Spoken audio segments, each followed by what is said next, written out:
નમસ્કાર કલમ યુદ્ધ સમાચારની સાથે હું છું આપની સાથે પાયલ બામભણિયા। તો જોઈએ આજના મહત્વના સમાચારમાં।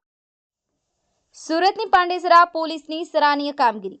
જાહેરમાં ચપ્પુ બતાવનાર અસામાજિક તત્વોને તાત્કાલિક ઝડપી પાડ્યો। પાંડેસરા પિયુષ પોઈન્ટ પાસેનો એક વિડીયો થયો હતો વાયરલ વિડીયોમાં યુવક અન્ય યુવકને ચપ્પુ મારતો દેખાયો હતો। પાંડેસરા પોલીસે ગણતરીની કલાકોમાં જ યુવકની કરી ધરપકડ। પાંડેસરા વિસ્તારમાં જ આરોપીનું સરઘસ કાઢ્યું। કલમ યુદ્ધ સમાચાર સુરત।